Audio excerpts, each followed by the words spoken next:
Just before I go, I just want to talk to you about some of the results we've had for clients like you.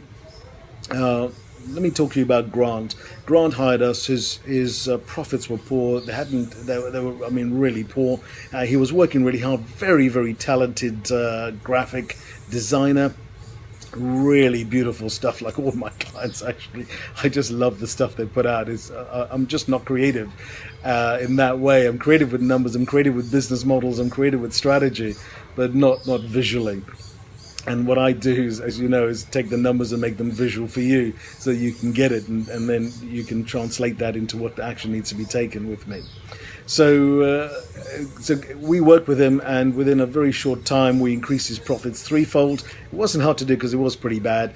And then we also identified areas where his team were not functioning very well. They were giving too much away. They were spending too much time delivering the product, which the client wasn't willing to pay for. The client agreed a budget. They went over budget every time. Okay, and so we had to sort of talk to that team and work with them to get them to understand the commercial principles we were involved with. I want to talk to you about Ian. Now, Ian had a few teams, and when we broke it down, we had to break it down a bit.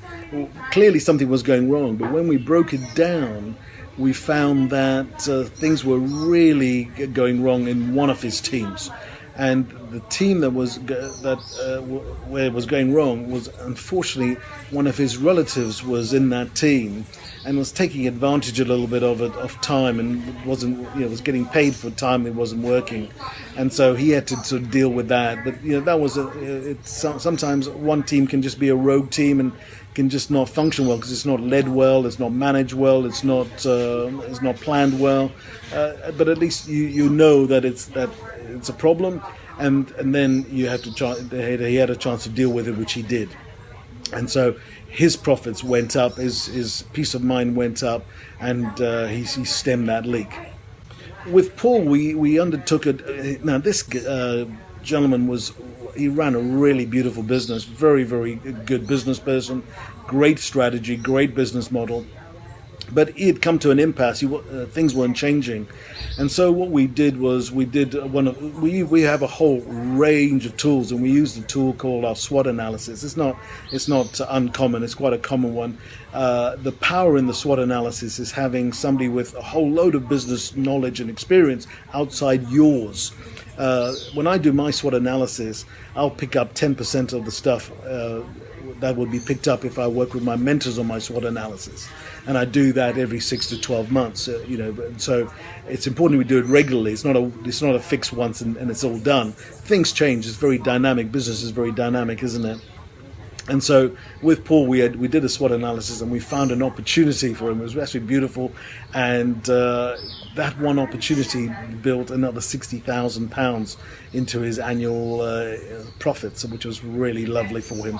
And really enjoyed seeing him bring that to fruition. He did have to spend sort of 20, 30 hours bringing that element into fruition, and just having a chat about a SWOT is not going to do that. You've got to take some action. We identified very quick actions he could take, and he executed brilliantly, which is so good to see. And the last case study I just want to bring in, I don't want to load you down with case studies, but Greg was an interesting one because he was running a business, running even keel, and all of a sudden something started going wrong, and what we realized was he had taken on, what we realized, it wasn't hard to spot actually, was that he had taken on a new manager who was way too expensive for the clients he was bringing in, the work he was bringing in, and he had to make a decision on that. He wasn't bringing enough work in to keep this person occupied at full pelt, given his rate and his markup, and so his charge rate was just way too high for the quality of business he was bringing in. So we had to make a decision on either changing the quality of clients quickly or to do something with this person. And unfortunately, he decided that he couldn't change it quickly enough, which is probably true. It takes a while to turn a ship around. It's quite a big ship. They've been going along in a direction for a long time. It's very hard to sort of take that and change direction, and swivel and pivot on on a halfpenny when you've got something that's been going so long and so everything's driven by routines and habits and stuff. So those are some case studies. Hopefully they help you understand a little bit about how we work. It's a whole of business thing. It's not just marketing. It's we look at teams, we look at time, we look at billing, we look at pricing, and that's one of the things we did with Grant. He had very low confidence on his pricing. He was such a nice guy. He didn't want to upset anyone. All my clients are really lovely people, and nobody wants to upset people. But if you're doing amazing work, you need to charge reasonable prices for it. Otherwise, people are just going to take your amazing work and pay you what you ask for. And if it's a quarter of what you should be asking for, or half of what you should be asking for, they'll happily pay. They're not going to tell you, I think we should pay you double. Often they won't, right? So let me leave you with those case studies. Hopefully they give you a flavor of how we work with clients. It's many and varied, but your case is unique. None of those matter when I work with you, because it's what's happening in your environment, in your business, in your thinking, in your team's thinking, in your team's performance, in your branding, in your marketing, in your positioning, that's going to make a difference between you and me.